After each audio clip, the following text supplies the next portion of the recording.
wanted was to be a gangster. All I ever wanted was to be a gangster. The Lord said, confession good for the soul. So right now, all I ever wanted was to be a gangster.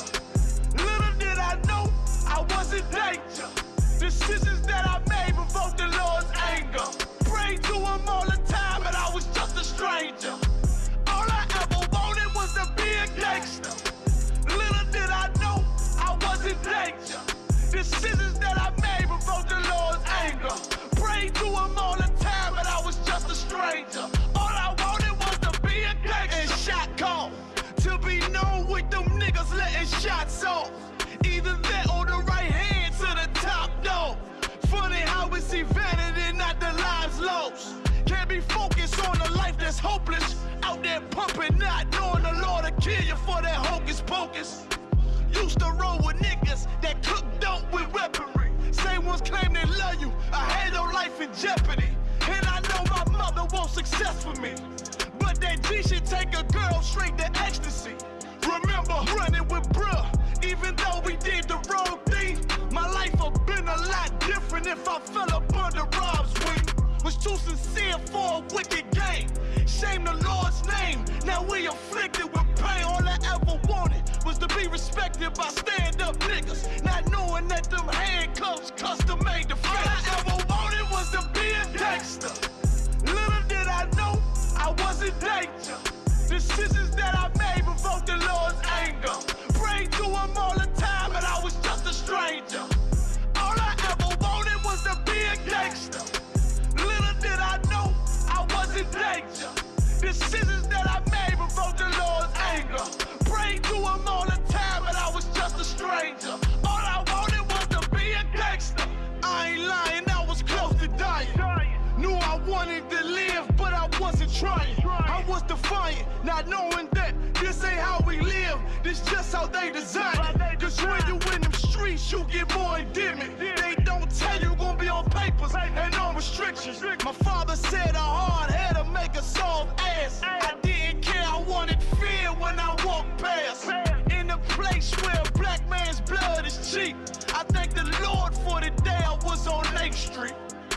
Pissing in the cup, back and forth to court. Found the DC school, I swear it felt like I cried on that fucking porch. The Lord said, my sheep, they ain't hear my voice. Asked me why I'm UPK, I told them I ain't have a choice. They said God ain't 50-50 and what's gonna come to pass. The Lord called me out the world and I started running fast. All I wanted was to be a gangster.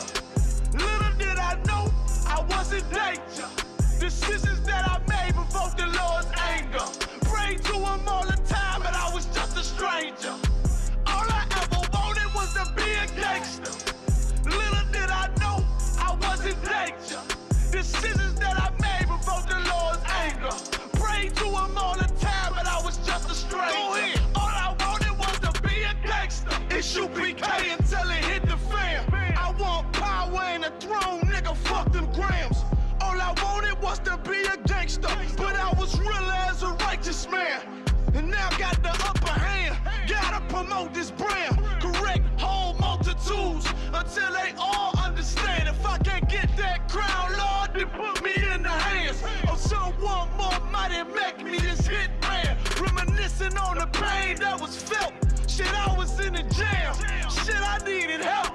But Swan was locked up in the judge put man on the shelf. Had me crying cause it felt like I was left by myself. All I wanted was to impress niggas with my grinding. Now I ain't trying to prove shit to nobody but Muhammad. Cause most these niggas lie and pump smoke. One time for the most high, he made me a cutthroat. Cause all I ever wanted was to smash my opponent. Stacking cash, not knowing it wouldn't last. Dear God, I hope you accept my atonement. Cause all I ever wanted was to be a gangster. Little did I know I was a gangster. Decisions that I made provoked the Lord's anger. Prayed to him all the time, and I was just a stranger. All I ever wanted was to be a gangster. Little did I know I was a gangster. Decisions that I I made before the Lord's anger. Prayed to him all the time when I was just a stranger. All I wanted was to be a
All my niggas ride for me. I got niggas that'll die for me. You niggas ain't built like that. Run around talking like a thug when you won't bust a slug, man. Niggas get killed like that. Acting like you bang for the set when you ain't blood or cuz, man. Blood'll get spilled like that. Niggas saying really they the plug, but they talking to the judge, man. Get your cap peeled like that, cause niggas get killed like that. When you ain't built like that, you niggas ain't built like that. You was never on the block, you ain't never dodge a knock. You ain't never fought another crew holding down the park. You ain't swam with the sharks, you ain't wrestled with the gators. You was never fucking popping, you ain't got no fucking haters. Bitch, niggas like you make me watch out for the traitors. When you round some real niggas, mind your behavior. I will beat a nigga ass, then I'm laughing like I'm Jada. Get your fucking mind blown like a cartridge on a Sega. You niggas want attention, they don't want the war though. Talking all that shit, but you got a glass jaw. Ho, they never deliver. They got that DiGiorno. This that Walking Dead flow. I eat a rapper torso. You ain't the same man once you off the microphone. You ain't never broke a bone. You ain't never had a scar. You a certified pussy, so don't make me pull your card. I'm a certified prophet, respected like the word of God. Cause you ain't got the heart, nigga. You ain't got the heart. You ain't about to finish any beef that you start. You ain't never been a soldier, little nigga. Play your part. Claiming that you'll spark when you ain't got the heart. Cause you niggas ain't built like that. Run around talking like a thug when you won't bust a slug, man. Niggas get killed like that.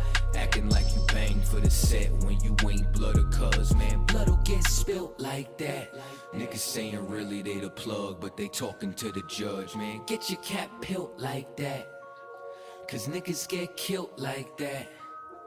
When you ain't built like that. Run around talking like a thug when you won't bust a slug, man. Niggas get killed like that. Acting like you bang for the set when you ain't blood or cuz, man. Blood'll get spilled like that. Niggas saying really they the plug, but they talking to the judge, man. Get your cap peeled like that, cause niggas get killed like that. All my niggas ride for me. All my niggas ride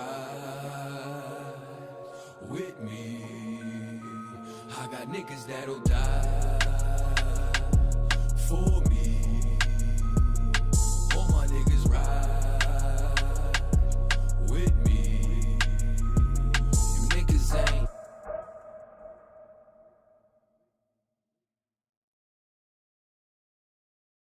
Omar the director.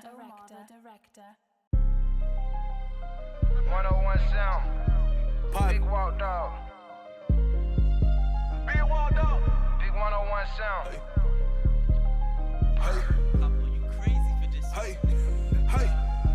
When you pop it, every time you move, you gotta move with a rocket. Looking at the jewel, you see a pool in the faucet. Side hit the mill, come straight from the tropic. Got a coconut smell, but it hit like we boxing. She only ate the dick, but she still saying toxic. She know I got wrecked, so she do it more sloppy. Off of Percocet, I can't feel my body, but she ain't getting shit out of none of these pockets. No, she ain't getting shit out of none of these wallets. Broke down the boat just to smoke at a botcha. I ain't need me a plug, I'm the whole damn socket. Can't down op, come on the road blocking. Sipping on Wacky, pop me a Roxy. Know they go watch me. Built for the shit, nigga, how they go stop me? I was just loading up shit on the dolly. I feel like fly, I don't need nobody. Big dog, I'm for real, I don't need cosign. I go get me a cat or a scat, no mileage. In the city where I'm from, we ain't have no God. Nigga play with who? Nigga play with walk, know they dying. Might jet, go to Waffle, get a 20, make it shine. I ain't never had shit, not a motherfucker dying. Wop got me out the trench, I had murder on my mind. In the plug, jet call, said third on the line. Need a pee up in the east and need a pee up in the west. He ain't grabbing two, then it's on to the next. 13 with my daddy watching niggas get finesse. On the first and the third, getting everybody check. Make a block through here again, getting everybody scratch. I done made it out, so I make you fuck, nigga Nick. Don't know what I want, new Jacob put a tick.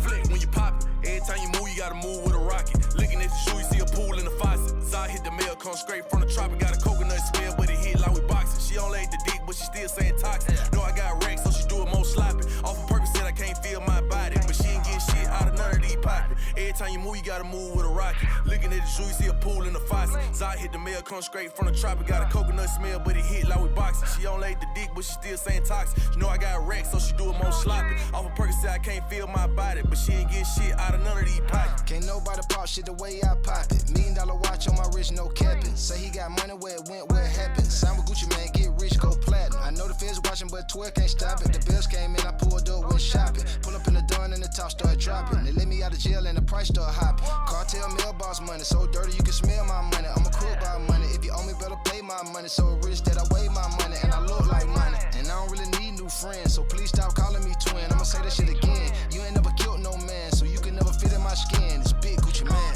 Every time you move, you gotta move with a rocket. Looking at the shoe, you see a pool in the faucet. Side hit the mail, come straight from the tropic. Got a coconut smell, but it hit like we boxing. She only ate the dick, but she still saying toxic. Know I got wrecked, so she do it more sloppy. Off of Percocet, I can't feel my body, but she ain't getting shit out of none of these pockets. Same young nigga still posting the trick on the plane with an arc, about to go off in the shit. I don't even like flying, can't move with a stick. Call my junk out the jungle, he go pull up with the stick. On the phone with him now, he go pull up by 6. Talking about tapping in, I ain't tapping in shit. You ain't tapping with me before a nigga got rich. My homie poppin' Percocet, doctor say he had rich. Smoking wedding cake, ain't nobody married in this bitch. From the street now, nigga really married to the shit. I was broke in the bitch, now I'm having all the script. Need blue cheese, selling nothing added to the mix. One for noodle with the cracker steak added on the list. Got a Glock 17, nothing added but a switch. Got this shit about the mud, wouldn't hand it to a nigga before they label me a rat. They gon' label me a killer.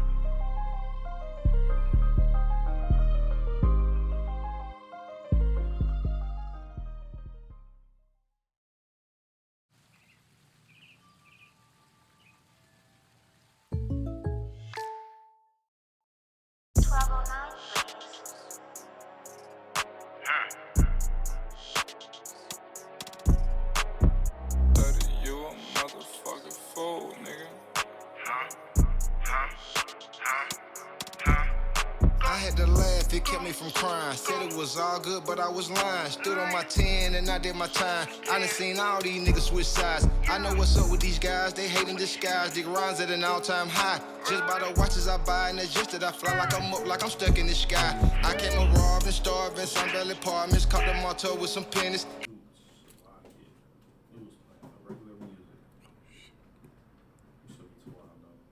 They probably gonna mute her out anyway, so.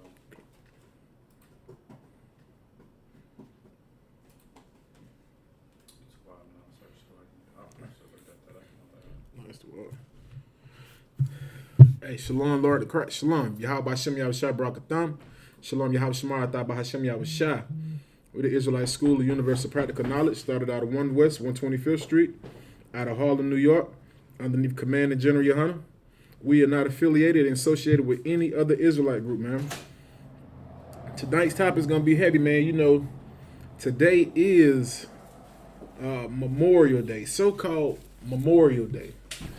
You know what I'm saying? Today is the day that everybody celebrates and remembers the troops of America's, man. You know, everybody's cooking out on the grill and eating pork, enjoying themselves, just relaxing, doing it big on the grill, man. You know what I'm saying? Like when we was in the world, I don't even know if I ever celebrated Memorial Day in the world. Never celebrated. But a lot of our people are. A lot of our people taking advantage of the fact that, you know, they got a 3-day weekend. They got their good Friday, Saturday, and Sunday off. And the Monday, well, they got Saturday and Sunday off. And the Monday. And so everybody's cooking out. You know what I'm saying? And what we fail to realize as Blacks, Hispanics, and Native Indians, that the whole concept of Memorial Day, what we celebrate now in America, we don't even know where it originated from. A lot of brothers and sisters that are cooking on the grill right now, enjoying themselves, don't even know where, they don't even know where this tradition originated from, man. You know, we think Memorial Day is just a day where we remember the troops and soldiers that died in the wars and died in the military and died on the field, and, you know, you hang your flag high and you do the salute and everything. But this is the question that we have for Blacks, Hispanics, and Native Indians here in the UPK. Why should we remember the soldiers of America, man? Why should we celebrate Memorial Day when we don't even know the history and the truth about a Memorial Day? But we're going to show you the truth about Memorial Day and where it comes from, man. Where it originated from, where it started from. We're going to show you where Memorial Day started from and where it came from, man. And the truth of it. You know what I'm saying? Because right now, we celebrate it, but we think of it as an American tradition. We think it as a white American day where we celebrate the remembrance, and we remember all of the troops that died in 9/11, Afghanistan, the Vietnam War, the World War I, World War II. I mean, you might damn near get into a fight with somebody if you say, you know, let's forget about the soldiers of America. But here in the UPK, we're going to tell you why you should forget America's soldiers, man. We're going to tell you why. And we're going to show you who you should be remembering. You know what I'm saying? We shouldn't be out here cooking on the grill right now, man. So, like, do you got that article, the one with the history on Khan? Now, we're going to read an article showing you the truth about Memorial Day. And if you wanted to, you can go ahead and get a Deuteronomy 32:7.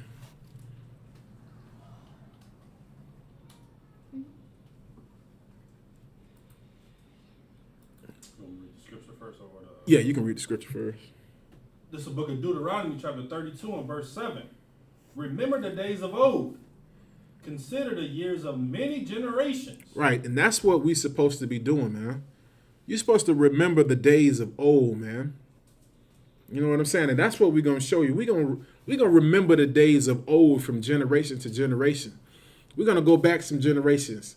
We're going to remember the days of old, man, and show you the truth about Memorial Day. So, like, you good on the article if you want to, All right. This is thehistory.com. One of the earliest Memorial Day ceremonies was held by freed African Americans. Was held by who? Freed African Americans. And this was the first? It says one of the earliest Memorial Day ceremonies was held by freed African Americans. Right, and you know, these devils, they such damn devils, man. You know what I'm saying? What they gonna tell you is this is one of the earliest Memorial Day ceremonies held. You know what I'm saying? But in actuality, this is the first Memorial Day celebration. This is the first one. You know what I'm saying? This is one of the first times somebody celebrated Memorial Day. And guess who it was celebrated by? Freed slaves. Right. This didn't say white Americans. This said freed slaves were the first to celebrate Memorial Day. Go ahead, you got it up. Okay. at the close of the Civil War, people recently freed from enslavement in Charleston honored fallen Union soldiers. So at the close of the Civil War, when the Civil War was over with, man, and what people don't realize, this is what people fail to realize, man, that Civil War happened, and a lot of the people, matter of fact, I might have to see, can I find that other one? Okay, yeah, you good. This is the best one right here. That Civil War that happened, man, so many people died in the Civil War, man. I'm talking about, it was, they said the stench from the battlefield was so unreal. I mean, the vultures had an all-you-can-eat buffet on the civil rights field, man. I mean, it was all you can eat if you were a vulture, a scavenger. You know what I'm saying? Like, it was, so many people died, man. That Civil War America had was horrific. And they say it was to free blacks, but you still look at our condition today and you ask yourself if you're free. You can go ahead, up. Memorial Day was born out of necessity after the American Civil War. A battered United States was faced with the task of burying and honoring the 600,000 to 800,000 Union and Confederate soldiers. Good night. America had to find out a way how they were going to bury and honor 600 to 800,000 soldiers. That's a lot of dead bodies. Right. That is a lot of dead bodies that you have to try and bury. I mean, you think about it. 30,000 bodies is a lot. 100,000 bodies is a lot. It's a lot of dead bodies. But we're talking about 600 to 800,000 dead bodies. America had to figure out a way on how to bury and honor these people, man. Go ahead. Who had died in the single bloodiest military conflict in American history. Right, and we know that's a lot too, because this isn't the worst war ever. You know, the worst war America ever has had was on the Native Indians when America came over here and destroyed and killed our Gadite brothers, man. You know what I'm saying? This has always been the history of America. Murder, rape, robbery, war, and bloodshed. You know what I'm saying? They killed 70 million Native Indians just to conquer this land. So this number right here with the people who died in the Civil War in this short period of time isn't nothing new, man. I mean, we're talking about 600,000 to 800,000 people died in this war on the battlefield, man. And America, being the sick bastards that they are, they truly did not care about these fallen soldiers, man. They didn't care. They just had to figure out a way how to get all of these bodies off the battlefield. Because one thing they couldn't do is have all of these dead bodies just laying around in the battlefield. Because a lot of these wars took place right here in South Carolina, man. South Carolina, North Carolina, Virginia, Georgia. It happened right here. And America, being who they are, they still wanted to show some type of honor to their white brothers. Right. Even though you had the Union and you had the Confederates fighting against each other, the American government still wanted to show some type of honor to their brothers, man. Shalaka, you can go ahead, out. The first national commemoration of Memorial Day was held in Arlington National Cemetery on May 30th, 1868. Right. This is when they're saying this was the first time that Memorial Day was celebrated. Memorial Day was started back in 1868, man, at Arlington National Cemetery. This is when they said the first Memorial Day holiday tradition was started. You can go ahead, up. Where both Union and Confederate soldiers are buried. Right. You know what I'm saying? Because America still wanted to show some type of honor to their white counterparts. even though they were beefing and arguing with each other. Go ahead. Several towns and cities across America claim to have observed their own earlier versions of Memorial Day or Decoration Day. Or what? Or Decoration Day. Because that's what Memorial Day was called before. You know, it was called Decoration Day. And let's find out why they called it Decoration Day and when was Decoration Day started. Go ahead. As early as 1866. As when? 1866. So this was 2 years before Memorial Day was recognized as the holiday. This thing was started back in 1866, 2 years before America recognized it as, you know, a so-called national holiday. Go ahead. The earlier name is derived from the fact that decorating graves was and remains a central activity of Memorial Day. Right, and that's what Memorial Day is. You know, we seen, you know, on the ride over here, it's a Edomite graveyard, and every Memorial Day, it is filled with Caucasians going out there to honor their family members who lost their lives in the war. You know, they go out there, they decorate the grave, they put the flags out there, they put the new flowers out there, and they show some type of honor to their fallen soldiers. You know what I'm saying? Like America does that to honor their fallen soldiers.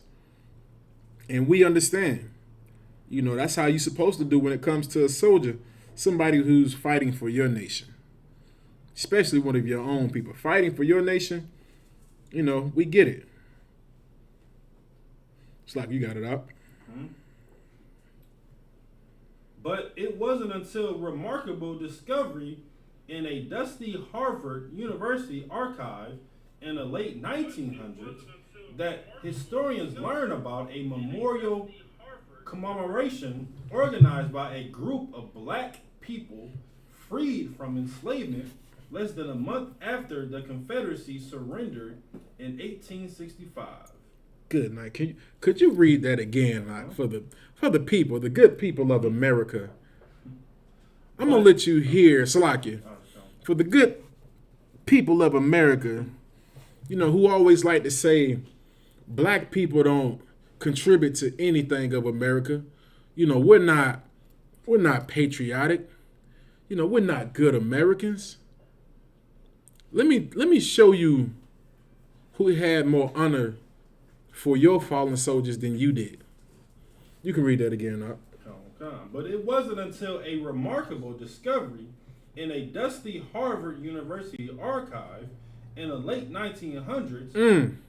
And they found this out in the late 1990s. Somebody was at Harvard University and discovered this dusty archive. And that was the Most High. Right. Allowing somebody to discover this lost artifact that somebody tried to hide it away. Somebody tried to put it up. It wasn't meant to be discovered. It was just dusty and old. Nobody was supposed to find it. It was supposed to just be back there. Go ahead, you got it up. That historians learn about a Memorial Day commemoration organized by a group of black people freed from enslavement less than a month after the Confederacy surrendered in 1865. Damn, so they found out that a group of free black slaves, man, you know what I'm saying, had organized Memorial Day, man. These were free black slaves. This was after the Confederacy had surrendered. This is when the Confederates had cowered out, you know what I'm saying? Like, I don't know why people would like to remember the Confederate Army after they were the ones who surrendered out. They had to give it up. They like, you know what, we got our tail kicked. And they gave it up. And so when they surrendered, it was a group of black freed slaves who organized themselves together, man, to make a Memorial Day commemoration, man. Like, these were black freed slaves. You got to think about this. They just went. They was in slavery, dealing with hard bondage. I'm talking about as blacks, Hispanics, and Native Indians. We know what we went through in slavery. The hell that we had to endure, losing our children, losing our families, being hung, being set on fire, being murdered, being raped. All of these horrific things happening to us, but we still had enough nerve and compassion to come together to remember all of these fallen soldiers. And we ain't just talking about the Union soldiers. Right. We're talking about the Union soldiers and the Confederate soldiers. We talking about the soldiers who from up north, and we talking about the ones from the south. You had black free slaves who came together to organize to show some type of memorial for all of these dead soldiers. Let me ask you a question. Anybody in the chat right now? Let me ask anybody in the chat, do you think America would have showed some type of memorial for black people if they went through what we went through? Do you think they would have buried the soldiers of the same people who had them in slavery? Do you think white people would have did that for us?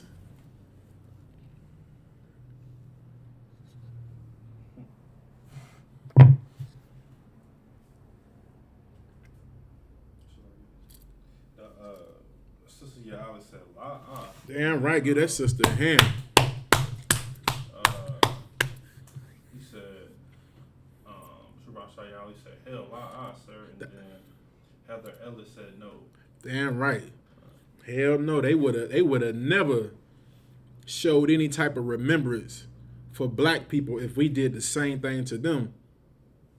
But that goes to show you, man, don't ever let nobody tell you that black people are not compassionate.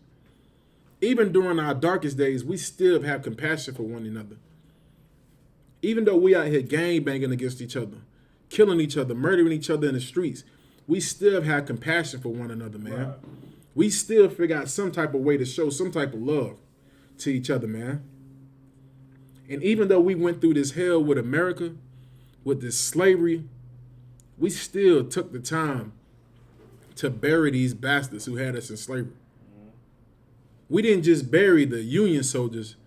We even had enough compassion to bury the same people who had us in slavery. The same ones who were treating us horrible in the South. They all was in it together. Right. I'm not taking nothing from neither one. But we were, the North was supposed to be the ones where you can go to and get you free. But we all know that's not true. But the ones in the South were treating us like trash, man. You know, when you came down here to the South, they were treating you like, man, listen, they were treating you like trash, man. They were treating you like garbage. You can go ahead, Art.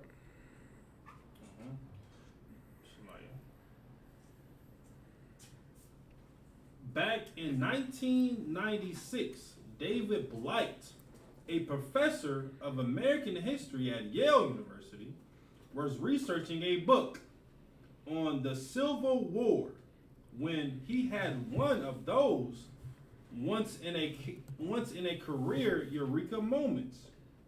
A curator at Harvard's Houghton Library asked if he wanted to look through two books of unsorted material from Union veterans. Right, and this was the Most High, man. You know what I'm saying? This wasn't a coincidence for this guy to look through these boxes of this unsorted material from the Union veterans. You know, you got to think about it. You got to think about how long these boxes had been here. You know, he found these out in 1990s. You got to think about how long Howard University had been around. Right. So we might be talking about maybe the last time somebody looked at this might have been 60, 70 years. And the Most High allowed this person right here, Dave Blight, a professor of American history at Yale University, the Most High allowed him to be able to access these things and look at these things, man. And he looked through these two boxes of unsorted material from the Union veterans. Let's find out what he found. Let's find out what he found in these boxes, man. There was a file labeled First Decoration Day. Remembers Blight, still amazed at his good fortune. Right. Because when he found this box, he was like, this is priceless. When he seen it, he was like, I have discovered something that nobody has found.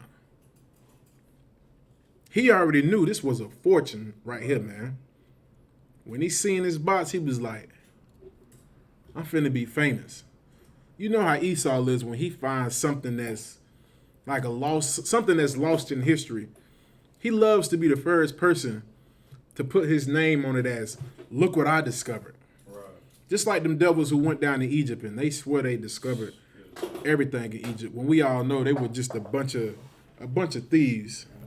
Bunch of bumbleclad thieves, man. You know what I'm saying? They went down, that's the way I thought out. They went down to Egypt and they stole everything. So this devil, being like his forefathers, he found this right here and was just like, man, listen, I was able to find something glorious. Right. Go ahead, you got it up.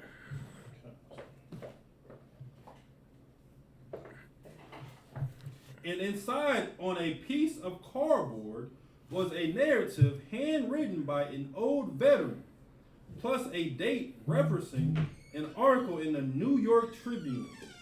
That narrative told the essence of the story that I ended up telling in my book of this march on the racetrack in 1865. Like I said, this devil found this out and he was just like, I have done it.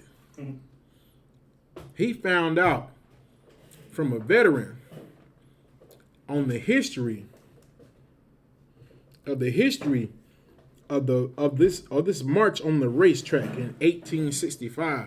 You got to think about it, this is 1990, and you was able to look through the archives of something that was from 1865.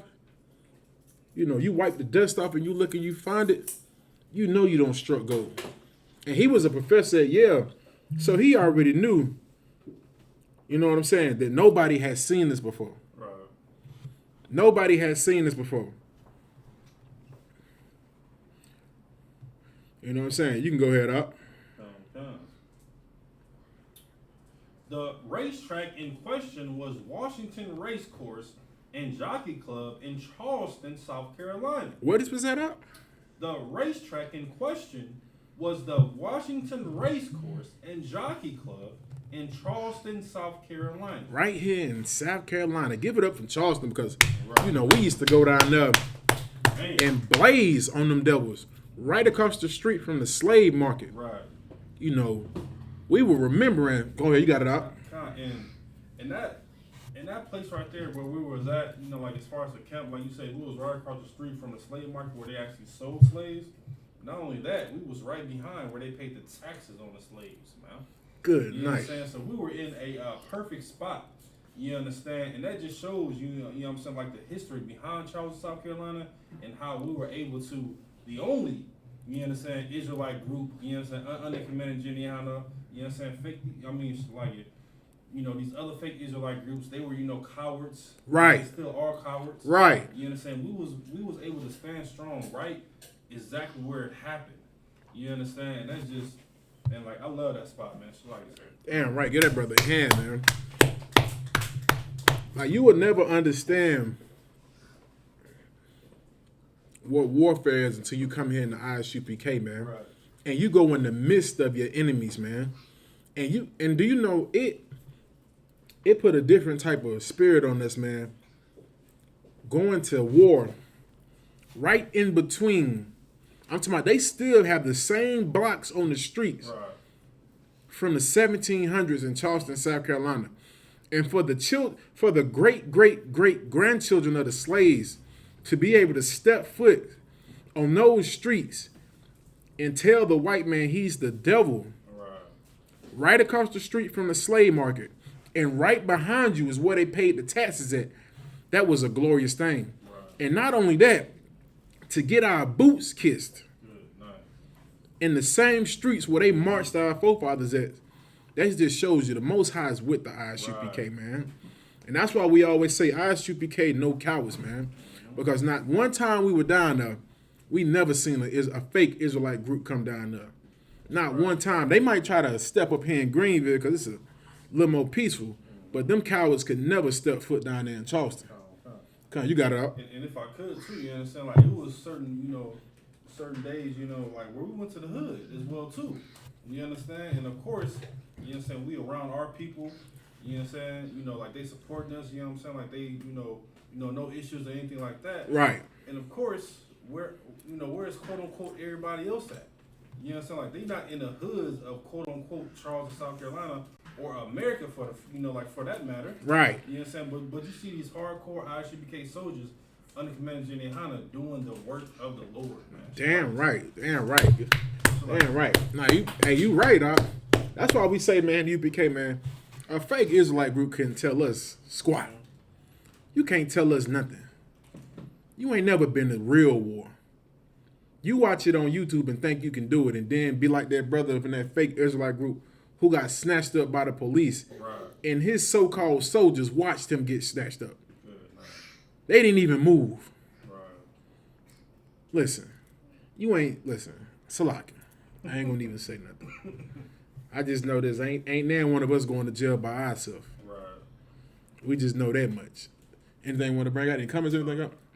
Well, it's like we did have a couple more comments. Going back to your original question, the young man, D'Angelo said, never out of one. And Drew Rashaya Alex said, he said, only Memorial Day will give is the police station when they kill us. Shabbat. Right. Come. Damn right. You can go ahead out. You can read that from the top again. From where I first left off? Yeah, come. Okay.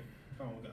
The racetrack in question was the Washington Race Course and Jockey Club in Charleston, South Carolina. Right. In the late stages of Civil War, the Confederate Army transformed the formerly posh country club into a makeshift prison for Union captives. Good night. These damn animals took the place where you raise horses at and turned it into a damn prison. Good night. And when they're saying Confederate soldiers, these Confederate soldiers got grandchildren walking around right here in South Carolina right now. Their great-grandchildren are walking around enjoying South Carolina, Greenville, all over right now. Go ahead, up. Okay. More than 260 Union soldiers died from diseases and exposure while being held in the racetracks, open air infield. Damn. So you had more than 260 Union soldiers. They just died from diseases, meaning that the conditions for these soldiers was so harsh that they started catching diseases. Right. This is why we say, man, it's important for us to separate from these damn heathen nations, man. Like, you imagine what that prison was like, having people from the South back then rule over you and have you in the prison. They was already treating us like hell in slavery. And these bastards took a racetrack and turned it into a prison. And they said over 260 soldiers died just from the diseases alone, man. In exposure to the open air infield. Damn. Go ahead, Al, you got it. Okay. More than 260 Union soldiers died from disease and exposures while being held in a racetrack opening air in field. Their bodies were hastily buried in a mass grave behind the grandstand. God damn, Salaki. Like their bodies were harshly buried. Right. Like hastily buried. Like quickly buried in a mass grave. And when we're talking about a mass grave, this means that they dug a big hole and just started dumping bodies in it. Right, exactly. right behind the damn grandstand, right where you sit at, right behind there, they were just dumping bodies in there. This is why we always say at camp, when you walking in these streets of America in Greenville, South Carolina, Charleston, South Carolina, underneath those tiles and those rocks are the bodies of so-called blacks, Latinos, and Native Indians, man. Tons of mass graves that they don't tell you about. Just like these mass graves that people forgot about. These Confederate soldiers had all of these Union soldiers, and when they started dying, they just dug a giant hole and just started dumping bodies in there. A good movie to watch, also to watch this and see this on, is a movie called Gangs of New York. That movie right there has a lot of history that it shows you in there. And it shows you how, I'm going to say that for later on in the class. You got to go ahead, Art.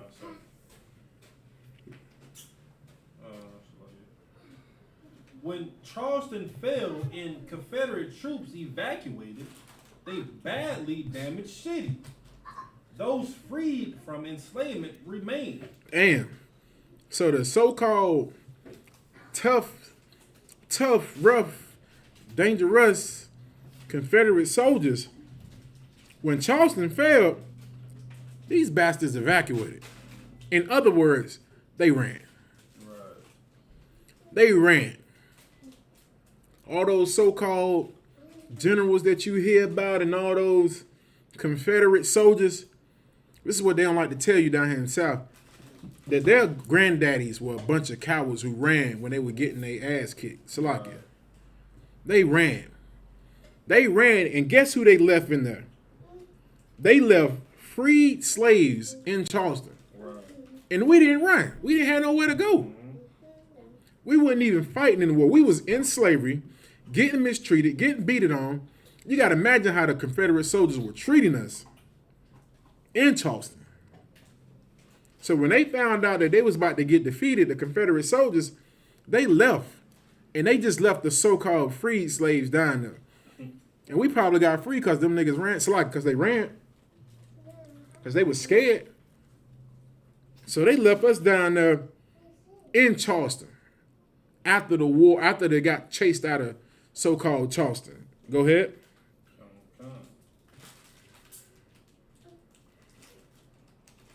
One of the first things those emancipated men and women did was to give them fallen Union prisoners a proper burial. Read that again.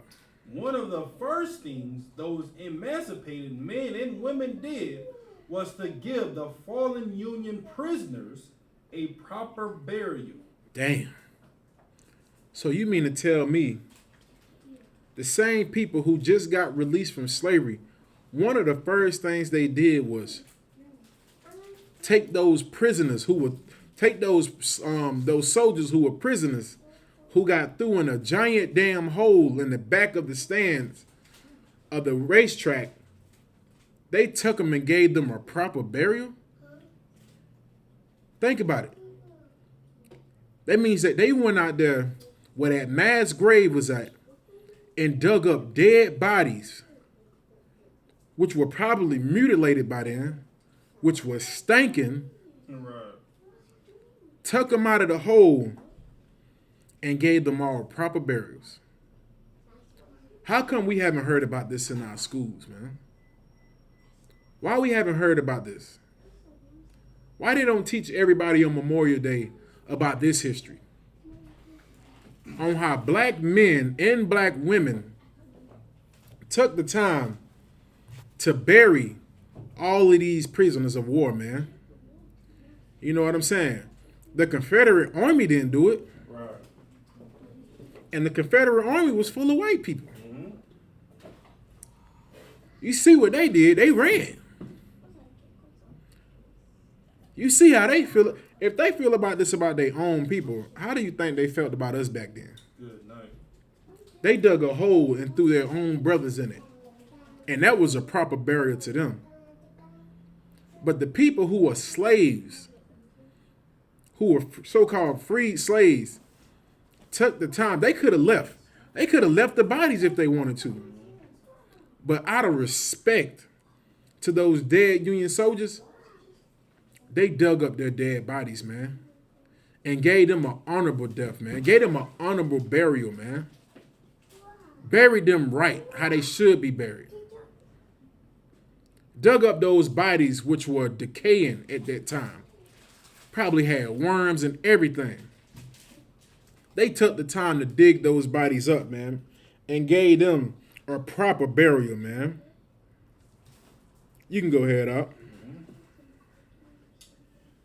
They exhumed the mass grave and reiterated the bodies, and reinterred the bodies in a new cemetery with a tall whitewash fence and inscribed with the words "Martyrs of the Race Course." Damn. Right. So when you go to these, Right. when you take your time and you ride by those so-called graveyards where they have all the soldiers at, and you see that white fence that they have all around there, black people were the ones who started it. Mm-hmm. Black people. Black people were the ones who gave these devils. I want to cut so bad, Salakia, because it's disgusting how America puffs themselves up. You know, it was our people who showed America how to honor their own soldiers, man. It was the children of slaves who taught white people how to honor their own soldiers, man. The whole white fence that you see put up right there, we started it. We taught you how to show honor to your people. Because if leave it up to white folks, they'll just dig a hole and throw everybody in the damn hole. But us being a righteous people, we gonna make sure you get buried properly. Right. With some type of honor, some type of dignity, some type of respect. They don't tell you about that in the classes, man. They just tell you about George Washington, how he was such a good president. Right. Abraham Lincoln, how he freed the slaves. But they don't tell you about how Memorial Day was started by black people. You got it out. And if I could, it's a scripture in the Bible where it talks about a certain brother. I'm not certain if it was Moses or Isaac, where he purchased land from someone to bury. I believe it was his wife. Yep, that was Isaac. Isaac, Khan. And this is so spiritual what we're reading right here. You know what I'm saying? Because this happened in the biblical times. Of course, you know what I'm saying? It's somewhat different, you know what I'm saying? Because of course our oppressor, they just threw us in, in dirt. Right. But we have the audacity to actually, care about them. We actually dug them up, took their bodies, and gave them a proper burial, man.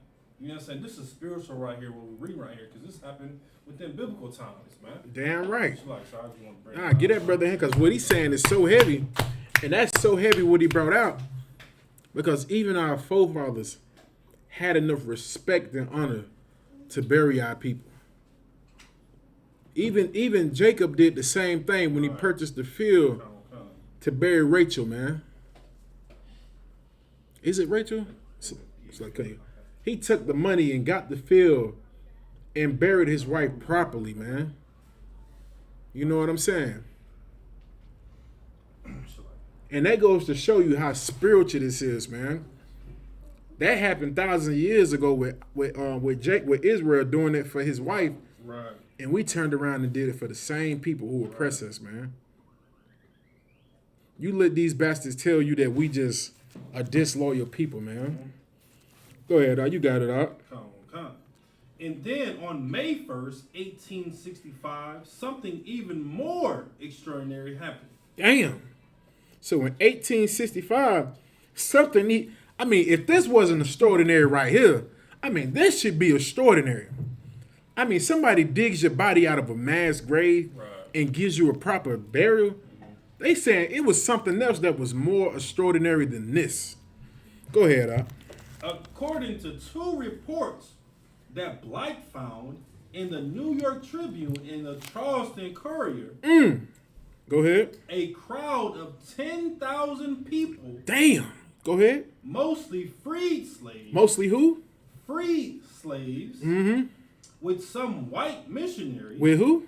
With some white missionaries. With a little bit, with some, just some. Go ahead. Staged a parade around the racetrack.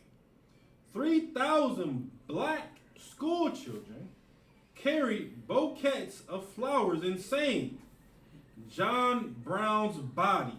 Damn. It was 3,000 black children alone. Right. Alone out of the 10,000 people. Mm-hmm. So imagine how many black adults was there. Right. You got 3,000 children. And they probably just giving you a low number. It was probably way more than that. You got 3,000 black children. Probably 6,000 or 5,000 black adults. And maybe, because it probably wasn't that many white folks there, because they didn't associate themselves with us like that. And you notice that it said white missionaries. The white missionaries were people who liked to say that they were there for black people. White missionaries were like people who supported the Black Lives Matter. Kinda.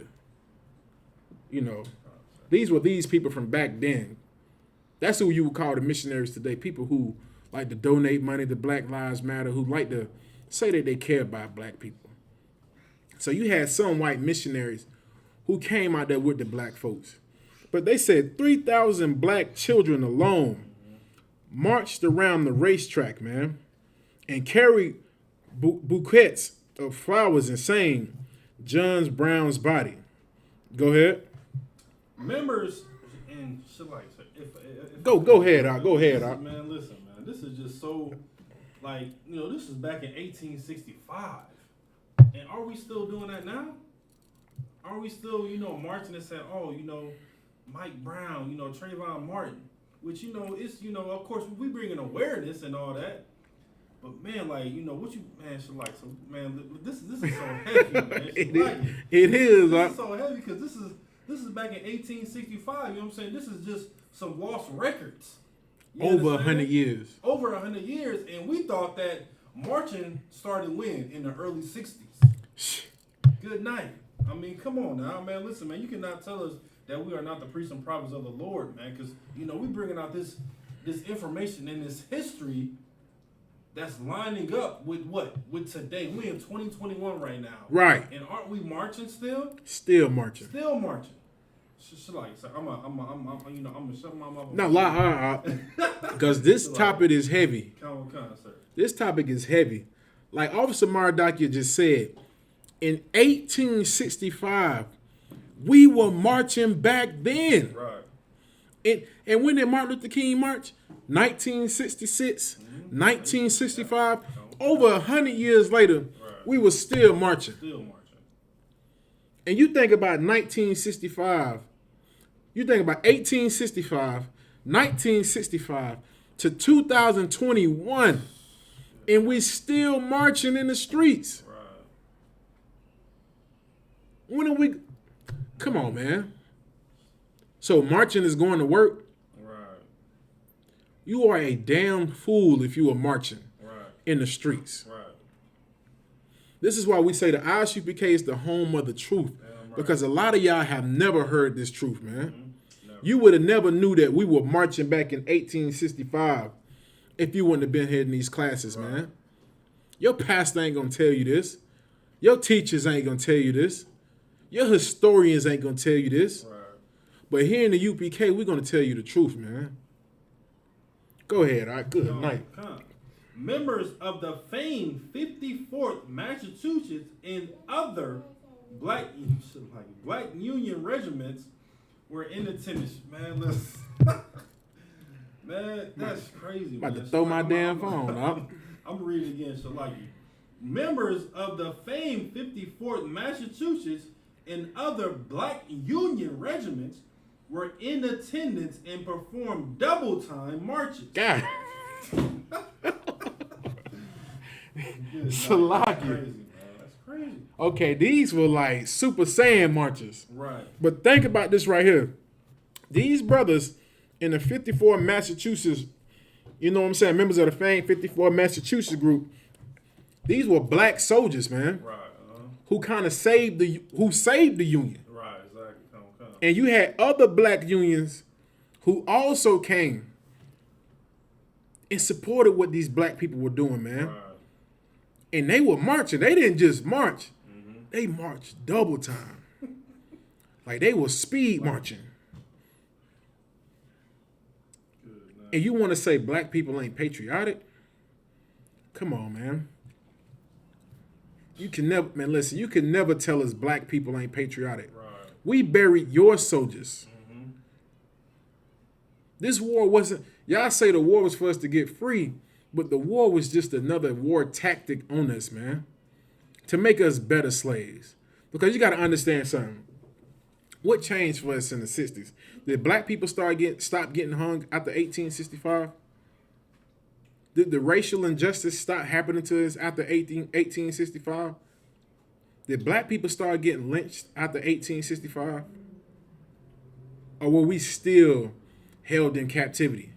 Because they had some places in America where the damn slaves didn't even know they were free. Right. Didn't even know they was free, man. But you had our people to come down to Charleston, South Carolina, where slavery started, and march down there to show respect to the fallen Union soldiers. Go ahead, you got it, Come. And black ministers recited verses from the Bible.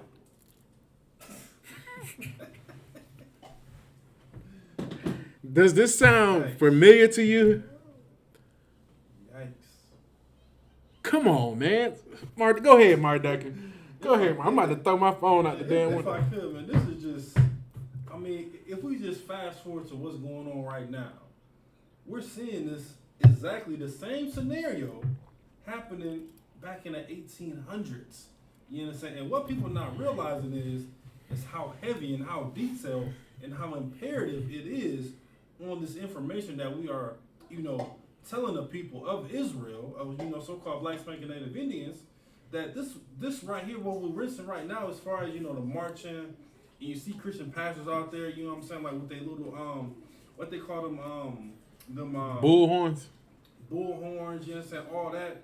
You know what I'm saying, this is not, this is not nothing new. You know what I'm saying, this has been happening for generations and generations and generations. You know what I'm saying, like the scripture says, there's nothing new up under the sun. Damn right. You understand, it's nothing new, because this is happening. Once again, let me just read the date one more time. 1865. Come Just on. let that be embedded in your mind. 1865, and we in 2021 right now, and we're doing the same exact thing as back then, because originally, of course, the research and archaeology and mainstream media, we was only marching in what the 60s. mid late 60s. And they kind of had the 50s in there a little bit. A little bit, sir. You go ahead. You still got it, huh? No. I'm done, sir. She like it, sir. Good night, man. Mark Duckett bringing out something so heavy, man. He's bringing out something so heavy. He's telling you, and he's reminding you that what your Christian pastors do when it comes to the marchings and everything, this is nothing new. It's nothing new. Whenever you see the pastors out there when we marching, it's nothing new, man. It's nothing new, man. Like, come on, man. We gotta get our love out of America, man. And this was 156 years ago. Right. You better not tell me marching go. Listen, I'm going to get counsel if somebody tells me marching is going to make a difference. Since 1865, our people were marching, showing respect to American soldiers. This wasn't white people doing this. Right. This wasn't white Union soldiers doing this. These were black so-called freed slaves, man. And black soldiers, man, who fought for America. Come on, man. We got any comments up? People just saying good night, damn right. LOL, good night. Come on, you can go ahead and keep reading. Now I'm gonna get us off there. I'm gonna get some scriptures in because good night, man. Come on, sir. If this news reports are accurate, the 1865 gathering at the Charleston racetrack will be the earliest Memorial Day commemoration on record. This is a fact. This is the first Memorial Day. Go ahead. Oh shoot! What happened? Oh, here we go. Blight excitedly called the Avery Institute of Afro-American History and Culture of the College of Charleston, looking for more information on the historic event. I've never heard of it. They told me. So says Blight, this never happened. This what? This never happened. America pretty much wanted people to know that this never happened, man. If you could, give me Deuteronomy 32:7. Come on. America wanted you to know that this never happened, man. Because then guess what America has to explain to so-called white patriots? That the only reason we celebrate Memorial Day is because black people taught us how to show some type of remorse to our fallen soldiers. So-called niggas taught us how to show love and gratitude to the dead bodies of our soldiers. Black people, y'all remember that when some devil has the audacity to tell you you're not patriotic, you're not for America. Our forefathers fought in America. We fought in all of your wars and died and lost our lives, man. You can read that scripture out. This is the book of Deuteronomy, chapter 32, verse 7. Remember the days of old. Consider thy years of many generations. Ask thy father, and he will show thee. Right. Thy elders, and they will tell thee. Right, and that's what we're doing here, man. You know what I'm saying? Here in the UPK, man, you're supposed to remember your forefathers, man. Right. And the people from your nation. You're supposed to remember the evil that America did to us, man. You know what I'm saying? Like, I'm going to send you one more article, Marada. It's 8 o'clock. I know we kind of winding down with time, but I got to send you this right here, man. I got to send you this and why it's so important for us as blacks and Hispanics to remember the days of old, man. To remember generation from generation. You know what I'm saying? This is important for us to remember these things, man. And I'm going to show you something. I'm going to show you how diabolical America is to blacks, Hispanics, and Native Indians. Now, we just showed you how Union soldiers and freed black slaves right here in Charleston, South Carolina, man, showed some type of mercy and respect. It says in it right here, Salakia. I went too far on this one. Salakia. Let me see. Can I get this pulled up? I got it. I think I sent you the wrong one, but I'm gonna see. Can I send this to you right now?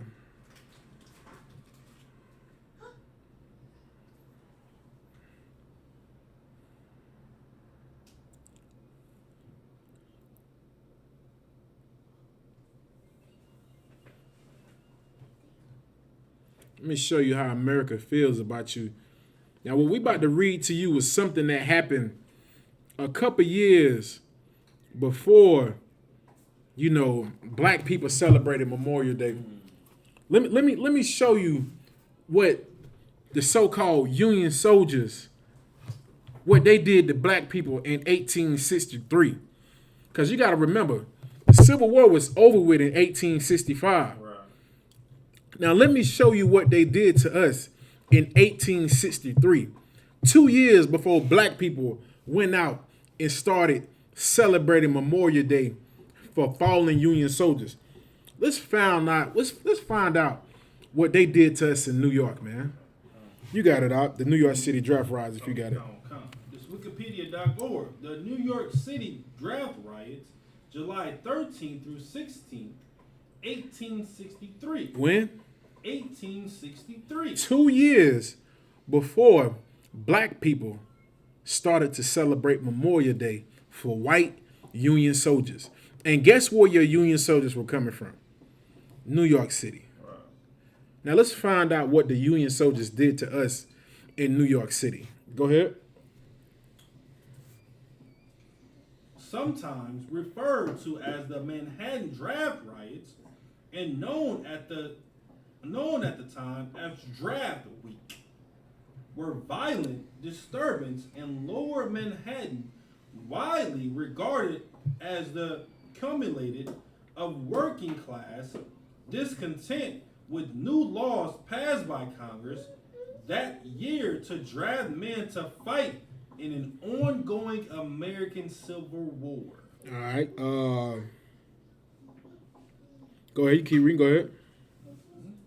The riots remain largest civil and most racially charged urban disturbance in American history. Go ahead.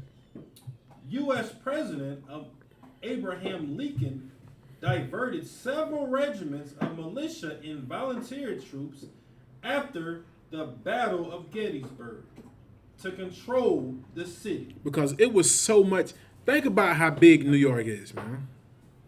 Now, Abraham Lincoln, this child molesting homosexual, because he was a homosexual, like all presidents. The race riots were so violent in New York City that he had to call in militia and he had to call in voluntary troops from the Battle of Gettysburg. Go ahead. Okay. The rioters were overwhelmingly white working class men who feared free black people competing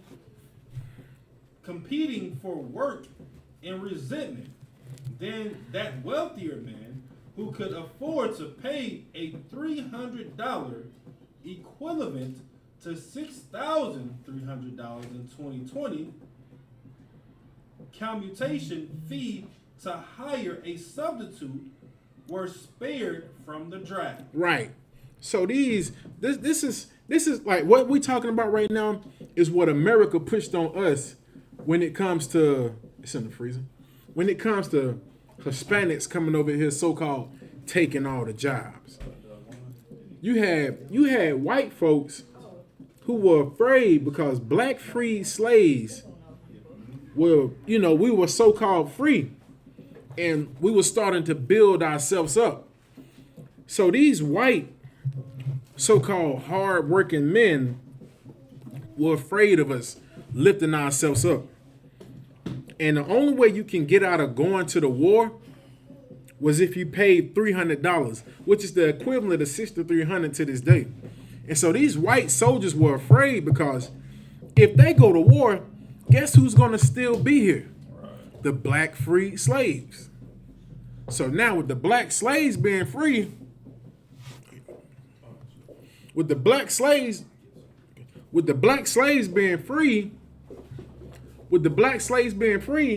now guess who's gonna be there in New York while you out there about to die on the battlefield? Right. Those niggas. So these devils, these Caucasian men, couldn't sit there and deal with the fact of knowing that we about to go to war and fight for these Negroes. They couldn't deal with the fact of that, man. And they damn sure didn't have the money to pay the $300. Because when you find out how New York was back then, go watch the movie called Gangs of New York. That is a good movie to watch. And see how they did black people in those movies. And see the conditions that white folks were living in. And you can only imagine the conditions that we were living through. You can go ahead up. Initially intended to express anger at the draft, the protests turned into a race riot with white rioters, many of them Irish immigrants, attacking black people and violence throughout the city. And you don't ever let one of these Irish bastards tell you that Irish went through what we went through, that they went through slavery. The Irish were attacking and killing blacks in New York, man. And guess who majority of New York's police squad is? Guess who forms most of New York's police force? White Irish. White Irish, man, who have always hated us, who have never liked us, man. They were killing us back then. They got mad because they didn't want to go fight in the war. So rather than them to go fight, they started killing us in the streets of New York City, man. Started murdering us and hanging us on the damn light pole in Lower Manhattan. Go ahead, up.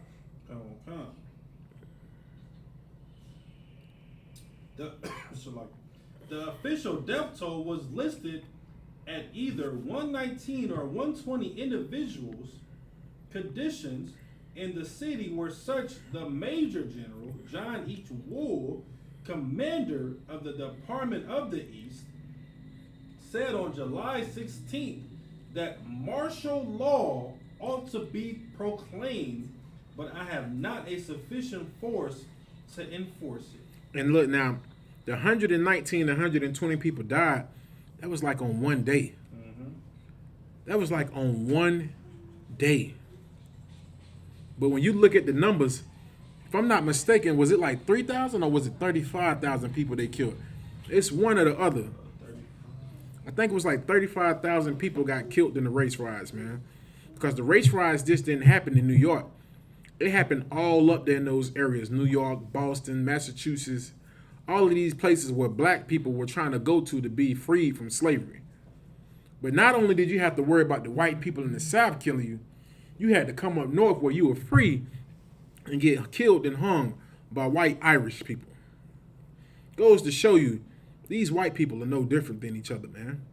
They the same people, come from the same blood lineage as Esau. You can go ahead, Up.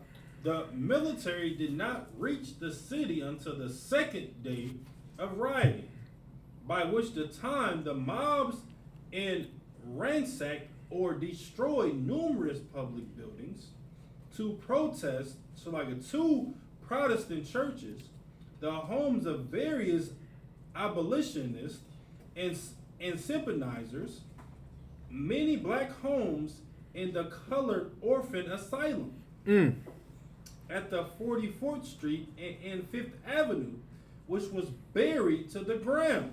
And Salaka, it was burned to the ground. Was burnt to the ground. Think about Tulsa, Oklahoma, and what they did there. Right. This is white culture.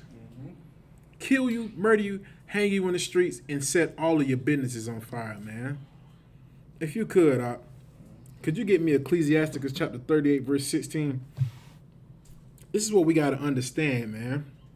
This is why it's very important for us to remember the days of old, man. Remember what your grandfather taught you, man. Remember what your father told you when they told you to be careful hanging around white folks. Be careful when you do this. I know all of our granddaddies, our grandfathers taught us this. Be careful with white folks. Their racism and how they feel about you. You know what I'm saying? All of our forefathers, our grandmothers and grandfathers have taught us about these things. Be careful who you call you. What they say, be careful hanging around them white people. Don't go over there trying to be friends with them. They might hurt you. They might do some damage to you. My grandmother used to tell us all the time. She said, Caucasian people don't mean our family no good. My great-grandmother was 93 when she died. She told us about the stories on how one of our grandmothers to her grandmother. This is my great-grandmother telling me about her grandmother. How her grandmother swam from the Savannah River just to escape slavery. And she said she wasn't the only one who did it. This is my great-grandmother's grandmother. They nicknamed her Fish because she swam all the way from the Savannah River all the way up into South Carolina just to get away from slavery. Do you know what type of hell you have to be in to try to put your life on line like that? Like, they started calling her Fish because she could swim that good. I'll never forget, man. You can go ahead, Art. What was the chapter? Salaki, that was the book of Ecclesiasticus, chapter 38, verse 16. It's book of Ecclesiastes, chapter 38, verse 16. My son, let tears fall down over the dead. Right. Let your tears fall down of the dead, of your own people, man. Remember your brothers and sisters who got put into slavery, man. Remember those people who had to go through those horrific trials, man. Remember those brothers and sisters who got hung in the streets of New York, man. Who, you got to think about this. Think about you.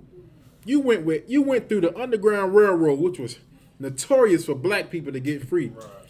You escaped from the South to get away from the racial injustice, to get away from the slavery, to get away from the murder, the rape, and the robbery. You do all of that just to go to New York and get done the same way? You think about how hard it was for our ancestors to escape different parts of the South, Mississippi, North Carolina, South Carolina, Tennessee, Georgia.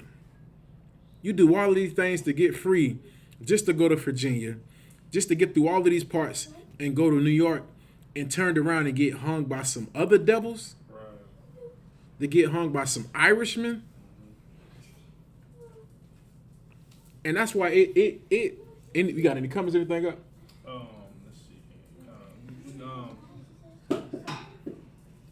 I saw you. Ali said, Pops always said, never go with them alone fishing.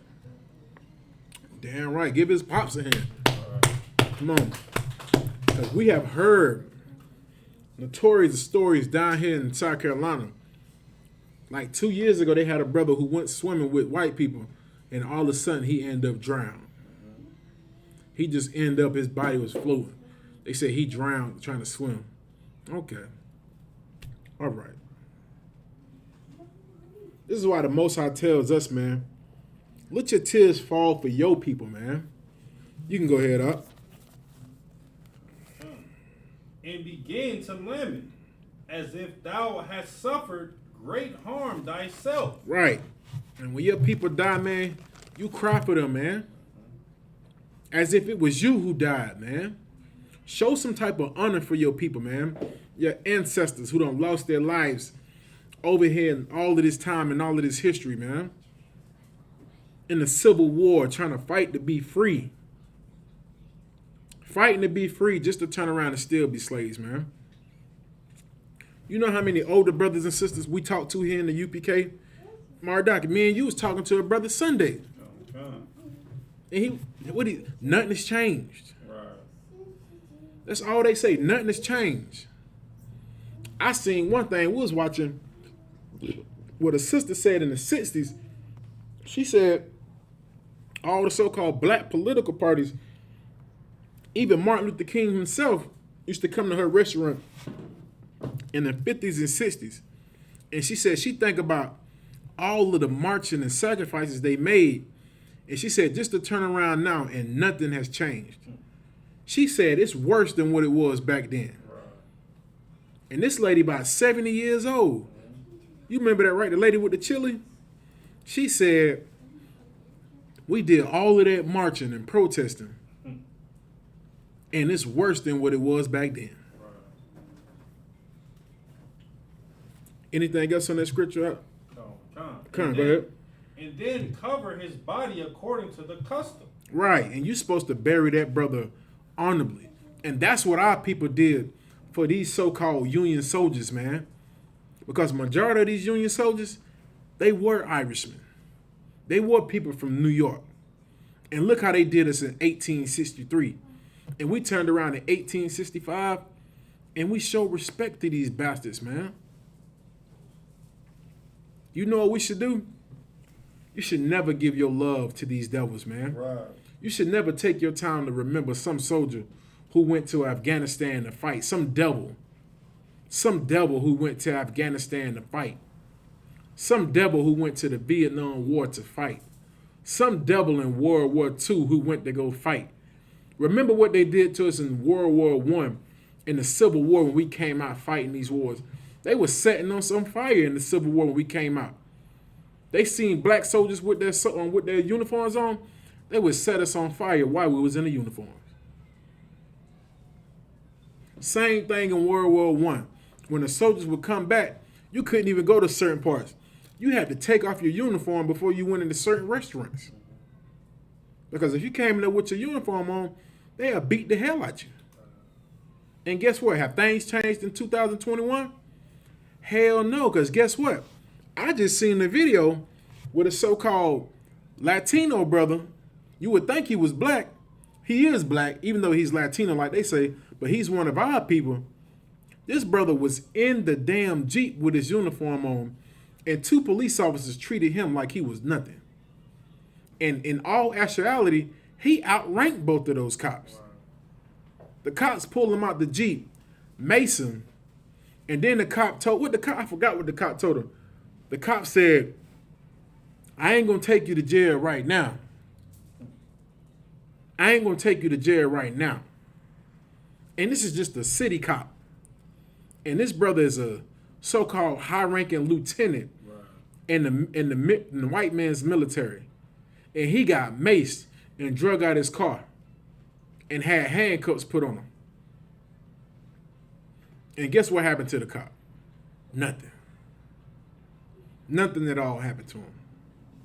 Goes to show you, fighting in the white man's military isn't beneficial for you, black man. What, they might give you a check, let you go to college for free, your credit might be good, but at the end of the day, you still a Negro in their eyes. You still a nigger in their eyes. You still a wetback in their eyes. You still a savage in their eyes, even though you go and you put your life on the line for them, man. Don't go out here and cook on the grill for Memorial Day, man. You spit in the face of your ancestors, man. All of those black, Hispanic, and Native people who lost their lives to try to help fight for America, for freedom, just to turn around in 2021 and have your people still getting shot down and murdered in the streets. Still to have your people on reservations living and trying to survive on the damn reservation, man. Have your people trying to make it across the damn border just to get away from the hell that America's caused in Mexico. You remember your people, man. You shed your tears for your people, man. And so, like, if you could, get me Psalms chapter 10, verse 7, man.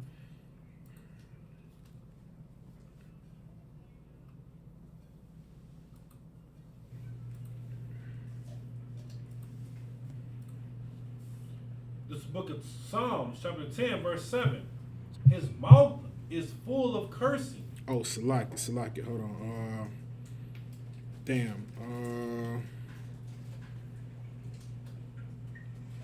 Damn, I got the wrong scripture. Let me see that again.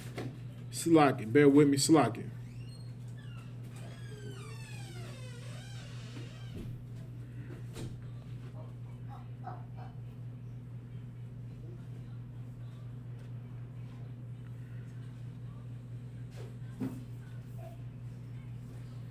Oh, Salaki, I know what it is. Hold on, let me see.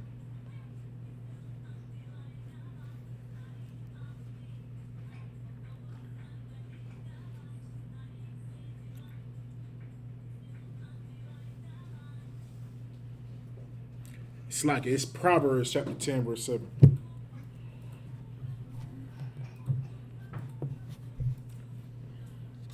Salaki.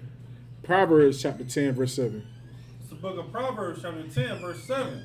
The memory of the just is blessed. Right.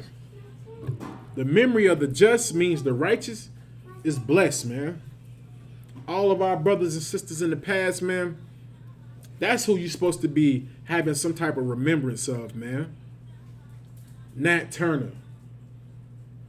All those brothers and sisters who lost their lives in the past, man. Our ancestors who lost their lives in slavery. Go ahead, you got it. Officer Kazakh Shapar said, don't forget the captured Germans, World War II, got better treatment than other black soldiers. They ate with the whites. Good night. You telling me that the same German soldiers who got captured, they was able to sit down with the other white soldiers, man, with the other white American soldiers and enjoy a good meal. And we know how they were treating blacks over there in Germany. Ooh, Ooh-wee. You a long way from home. It was still racial tensions over there in Germany when we was fighting in World War I, man. Still the same thing, man. That's why the Most High said the memory of the just is blessed, man. The memories that we have of those righteous brothers and sisters who did those honorable things, man, it is blessed, man. You remember those brothers and sisters, man, who took the time to show more respect for these so-called Caucasian people than their own brothers and sisters did to them, man. You remember that, man. Go ahead. But the name of the wicked shall rot. But the what? But the name of the wicked shall rot. Right. But the name of the wicked, man, is going to rot, man. The name of the wicked is going to rot, man. You know what I'm saying? Slack it. Give me like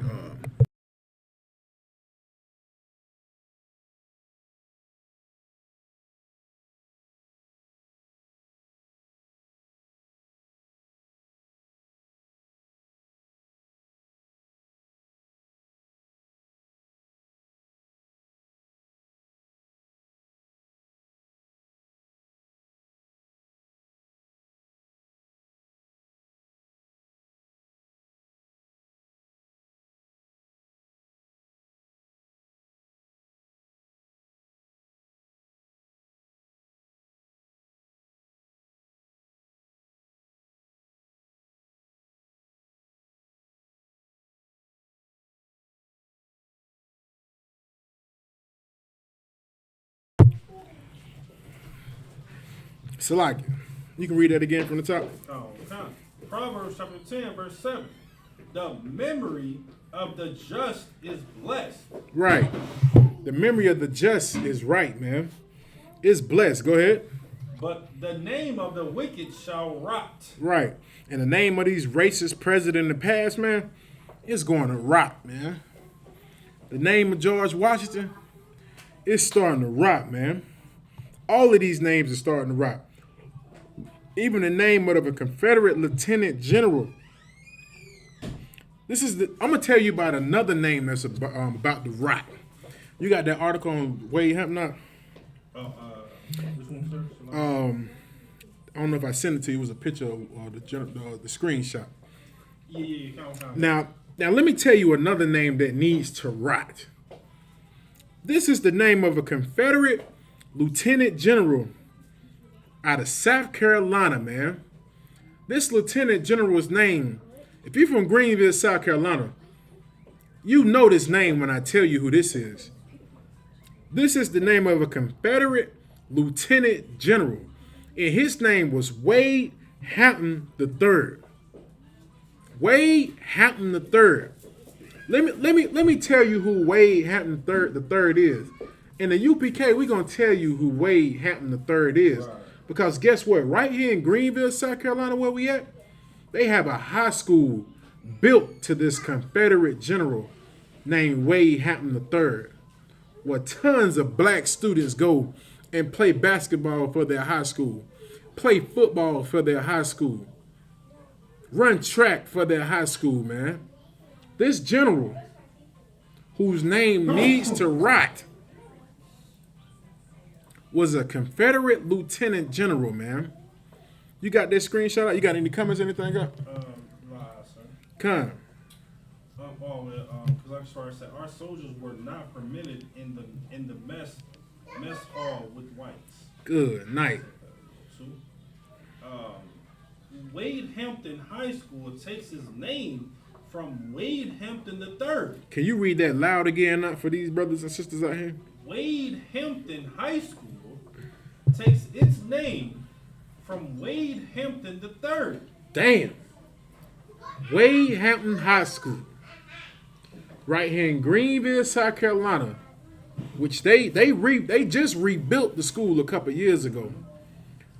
You ride by this school, you're going to think it's a college campus. They take their name from this racist bastard, this lieutenant general of the Confederate Army, That goes to show you how they feel about you, America, black people. That shows you how South Carolina feels about you, man. Go ahead, you can go ahead, Who was one of the largest slave owners in the country. Damn. So Wade Hampton High School got their name from a general. He was what? One of the largest slave owners in the country. And went Go ahead, and went on to serve in the Confederate Army. Damn. So you telling me that Wade Hampton High School right here in Greenville, South Carolina. Now you don't hear none of your black leaders. I'm not telling you to get the name removed from Wade Hampton, but here in the UPK, we just letting you be aware of what you representing and where you're going to school at, man. You hear none of your black pastors telling you about these situations or about the names of the schools that your kids go to and what it represents, man. Only here in the UPK, we tell you about the history of these schools. Wade Hampton High School, man, it is predominantly black students, man. I'm talking about the black students that they play on the football team, they playing on the basketball team, they playing on the tracks. You got Mexican brothers and sisters playing on the soccer team, but yet they get the name from a slave owner. He was one of the biggest slave owners in the country. In the country. Right. But Greenville, South Carolina goes to name a high school after this bastard. Why did it name the high school after those slaves who dug the graves for those people down there of the Union War, man? You know why they ain't do it? Because South Carolina's racist too. Right. South Carolina's racist too. South Carolina's racist too. And could you, Salakia, I'm gonna let you go ahead and, South Carolina's racist too, man.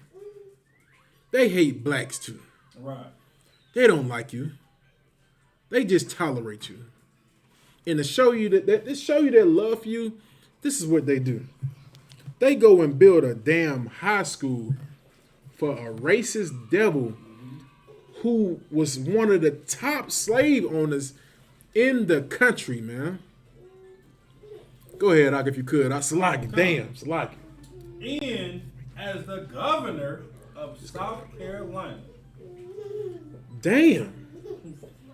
So he became a governor also? Now you think about that, and you look at your governor now who's over South Carolina. Thinking about the governor now who in South Carolina, who wants to bring back the electric chair. You can wait. I'll get it later. I'll get it out the class. You think about the general. Just cover it up and put it in the microwave. You think about the general now. You think about the mayor now, or the governor now, who's over South Carolina. Let me tell you something. The governor over South Carolina right now wants to bring back the firing squad. Right. The firing squad is where they march you out back, cover your face with a blindfold, and they open fire on you. Not only does he want to do that, but he also wants to bring back the electric chair. Who do you think this stuff is going to be for? You think it's going to be just for, it's going to be for everybody? It's predominantly going to be for black people. You're going to start seeing black people. Go ahead, you got it up. Right, sir. And this is exactly what Wade Hampton III was doing. You understand? So, of course, now, after generations, we seeing this as far as happened, and this was just so crazy, man. It says that he was one of the largest slave owners, not in South Carolina, but the whole country. Why is this not pushed out through mainstream media, man? You understand? And now in South Carolina, they trying to bring back what Wade Hampton did. So like, I just want to bring that little... Get that brother a hand, man. God damn. Like, Joe, what's his name? The governor now might be Wade Hampton reincarnated, goddamn. He want to do the same thing Wade Hampton III did. This bastard Wade Hampton III became a governor of South Carolina off of his racism. off of his treatment towards black people, off of his treatment towards Native Indians. This bastard went and became the governor. And don't act surprised now at the governor now who's over South Carolina, who wants to bring back the firing squad, who wants to bring back the electric chair. He's no different than his ancestors, man. He's no different, man. You know what I'm saying? If you could, get me Psalms chapter 109, verse 7, because these bastards, these wicked bastards, they have a day coming to them, man. Like, they opening up America right now. You know, everybody celebrate Memorial Day. But what they fail to realize is there's a judgment coming to them, man. So like it. If I could just read Go ahead, one last part. Go ahead, up. It says he later was elected as a U.S. Senator from the state. Shalagi. You know who else became a senator from the state? Lindsey Graham. Right. Mm-hmm. Lindsey Graham was, I think he was the governor first. And this racist bastard became a senator. This is why the scripture says, remember the days of the old, man. You think the UPK, you think we crazy because we on the streets and we be blazing on America for the things that they done to us. We do that because of this reason, man. General Yohana has told us to go on these streets and blaze on America for these reasons, man. Because your weak, pathetic Christian pastors, they not going to do it. They going to sit behind the pulpit and rock you to sleep. Take your money. But the real soldiers, man, the real soldiers of the Most High, which are only here in the ISUPK, underneath the Most High, underneath Yahushua, underneath Commander General Yohana, we go to the streets. We go to the streets, man. And we let the devil know who he is, man. And we let him know that we remember what you did to our people. And we remember where you come from, man. Hey, don't let that drip right there. Don't let that drip. We remember where you came from. We remember who you are. We remember who the governor was back then. Wade Hampton III, who has a high school built for him right here in Greenville, South Carolina.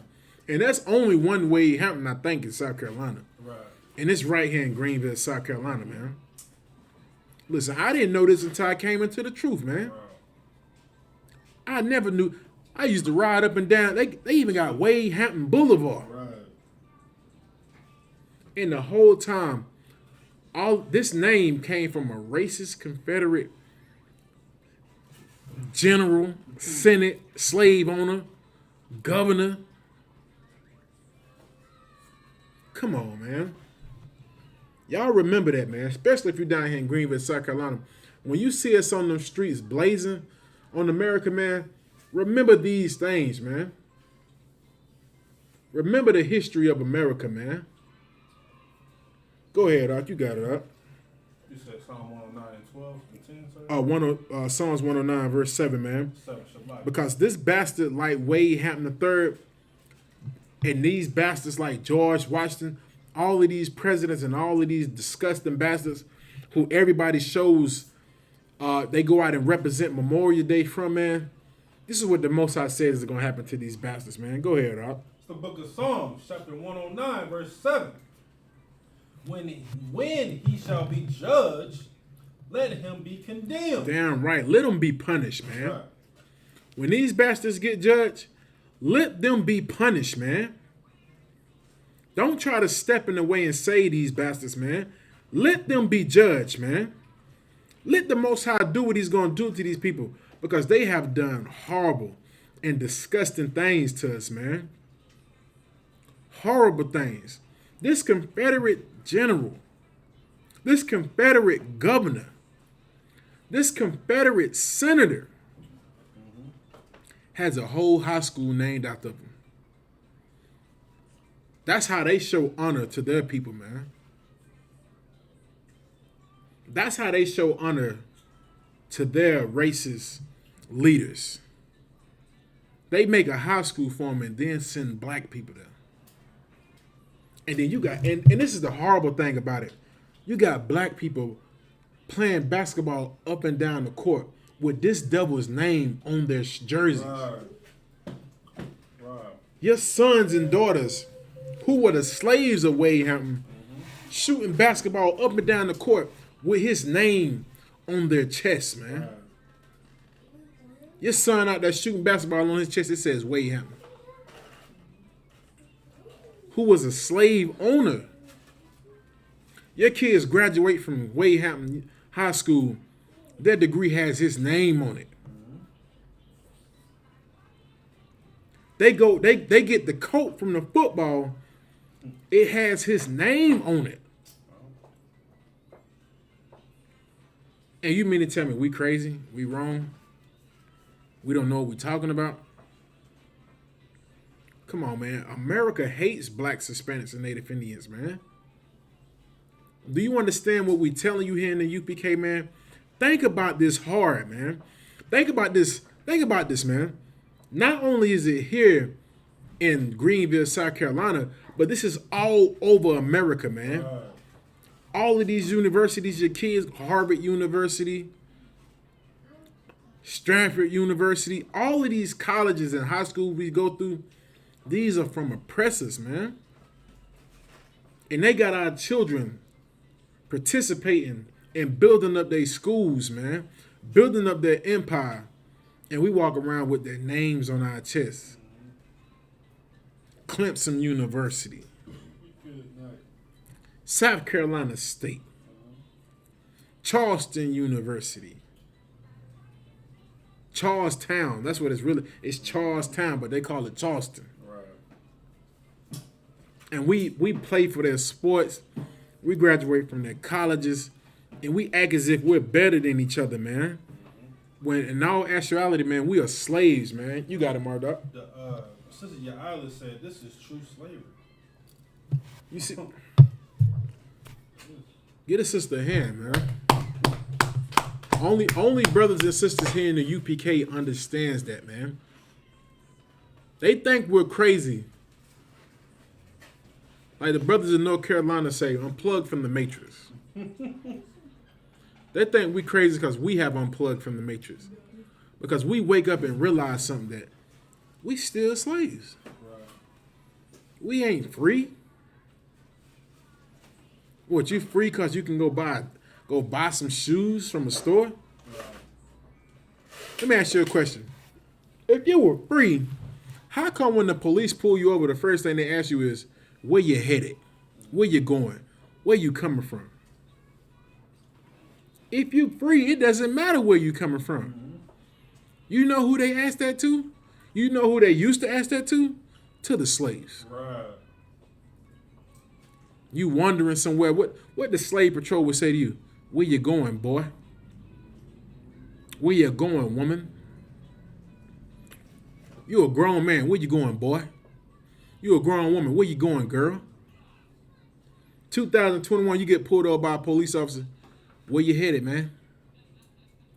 Where you going, man? Like what does it matter where I'm going? Thank the Most High from the UPK, because my mouth was horrible in the world. I would be in the wrong and still ask the devil, what does it matter where I'm going? Right. Because I started learning the truth, and I started to realize, before I came inside here, I started to realize that we are still slaves. And watching the videos of the UPK back when I was coming into the truth, and how they made sense that we are not free from slavery, man.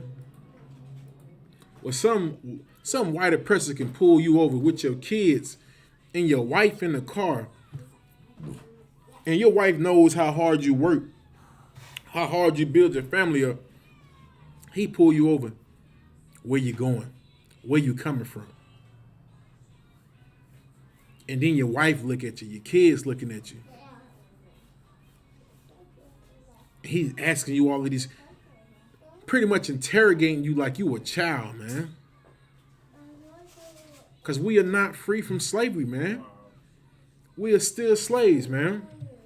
But that's why the Most High said, when he shall be judged, go ahead.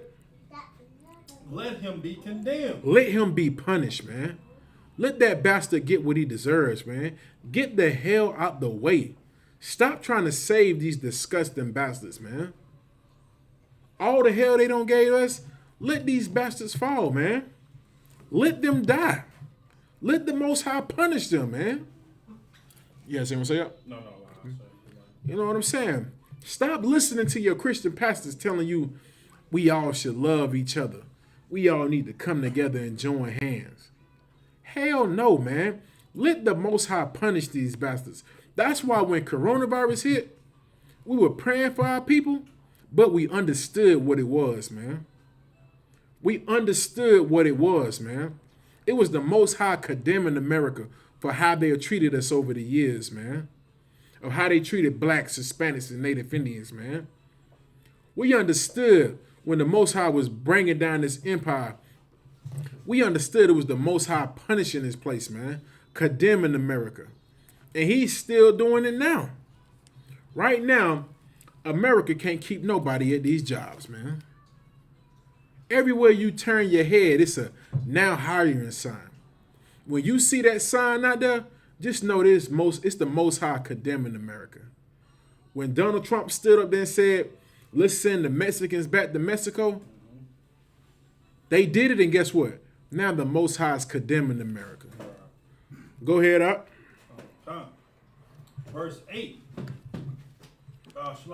And let his prayer become sin. Let his what?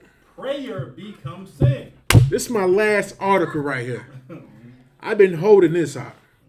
Can you get that article on that plane crash? The Most High said, let his prayer become a sin. Right. And let's put you on something on what happened to some bastards. Let's get into some bastards who, who prayed and the Most High allowed their prayer to become a sin. Read that from the top of that article, like if it's the same one that I got. Lord allow.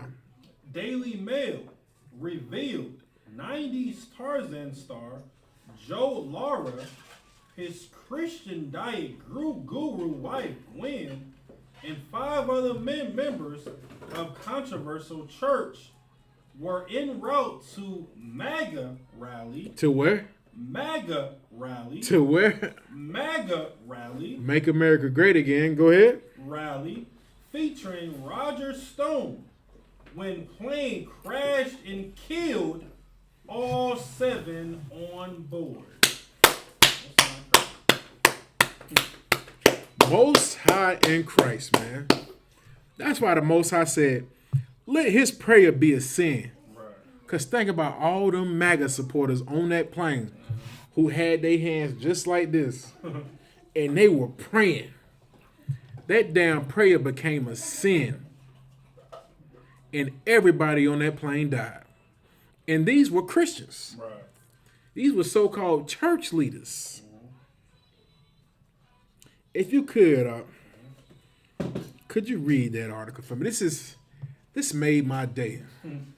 Me and Marduk enjoying some of the best, not the best wine, but good wine. We haven't had the best wine yet, not until the kingdom of heaven is established. Right. But we read this story, and we thought about Memorial Day, and we read this scripture, and we said, we realized when the Most High judged these bastards, when he brought punishment on them, he allowed their sin, he allowed their prayer to become a sin. And it was glorious in the eyes of us, man. These were the same bastards who ran your churches. This devil's wife was a Christian weight loss guru. Like, damn, if you wanted to lose some weight, this is who you call. Think about all the money that they were making inside of this church, man. Millions. Go ahead, Up. You want me to keep on reading, sir? You can go where it says Tarzan actor. Okay. Tarzan actor Joe Lara, his Christian dyed guru wife Gwen Lara, and 5 other members of the controversial Remnant Fellowship Church in Tennessee may have been enrolled to a Florida MAGA rally when their small plane crashed and killed them all. Damn. Most High killed them all. He didn't just kill one person. He didn't kill 2 people. He killed all these bastards who were on their way to a MAGA rally, going to make America great again. And what was America great again to them? When people like Wade Hampton had black people in slavery. When people like Wade Hampton were destroying us, man. When people in New York were hanging black people from light poles, that's what made America great again for them. And the Most High allowed all these bastards to die in a plane crash, man. Go ahead, up. The 7 people on board were killed with the Cessna C501, which is registered to Joe and Gwen, crashed into a lake in Smyrna, 25 miles southeast of Nashville, shortly after takeoff on Saturday morning. Ooh-wee. Get a Most High hand. Right. Get a Most High hand, man. You know what I'm saying? Because these bastards was on a route to the MAGA rally, a.k.a. Klan rally. Right. And these the same people who in your churches, you know, his wife was teaching people how to lose weight. You know, they probably thought she was just the sweetest woman. Just the sweetest woman. People looked at him, they so nice and upright. But the Most High killed these bastards, man. You know, he judged these bastards. And he condemned these bastards. And that prayer, you better believe that they were praying on that plane. You better believe they was on their knees, Salakia, pause, praying. And the Most High allowed their prayer to be a sin. Right. Them praying was a sin to the Most High. You can go ahead out on that scripture out. Psalms 109, verse 7 through, you can go through 8. Count verse 8. Let his days be few. Ooh-wee. And all of these devils, man, their days are starting to become few, man. You see America falling. You can tell it's only a few days left before this place falls, man. At any moment now, man. Go ahead. And let another take his office. Right, and we're going to take these offices. Right.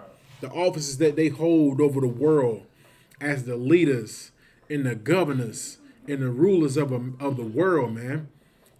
Blacks, Hispanics, and Native Indians are going to take these offices, man. Brothers and sisters here in this school, man, the Most High is going to allow us to take these positions, man. And that's what you see now happening with the Isupk. We have started to take those offices that America allowed these devils to have. We're starting to become the leaders in your black neighborhoods, in your Hispanic neighborhoods, in your Native Indian Hispanic neighborhoods, man. Your Native Indian neighborhoods. I know you might not think we're doing it, but it's going to happen. We're going to take over these positions that America has elected racist pieces of trash to hold over blacks, Hispanics, and Native Indians. Go ahead. Verse 9. And let his children be fatherless. Let what? Let his children be fatherless. Right, and this like this devil that crashed in this plane, his children are fatherless. Right. Because guess what? They did it to blacks, Hispanics, and Native Indians. Mm-hmm. How many of our households don't have a father right now? How many black single mothers do we have out here right now in America? The Most High is going to allow these bastards to be fatherless, man. They're going to get to the point where they're not going to have their fathers in the household. Right. And it's going to be the Most High who's going to allow it to happen, man. Go ahead. And his wife a widow. Ooh-wee. And I think about that video of that brother who got shot in the car in front of his wife and his daughter, man. Set it again up. Philando Castile. Castile, man. That video makes me cry, man. I cannot watch that video, man. I cannot watch that. I can't even listen to the audio, man. Just thinking about it brings me to tears, man. Because in that video, guess what you watched? You watched baby girl. You watched that little baby girl become fatherless, and you watched this wife become a widow. Right in that video, man. You watched the police officer shoot the brother, and then these devils had enough audacity to show it on national TV, man, for the world to see. They didn't even have enough respect to be like, we're not even gonna show it because it's so graphic. They showed the video. The brother got shot, man. His bone was sticking out his arm where the cop shot him at, and the bullet broke the bone in his arm. And you see him right there trying to breathe and gasp for air. But he died right there on the video, man. Just for that, guess what the Most High is going to allow to happen to you devils, man? Right. Your kids are not going to have fathers. Your women are going to be widows. And you deserve it all, man. And we pray for it. You deserve it.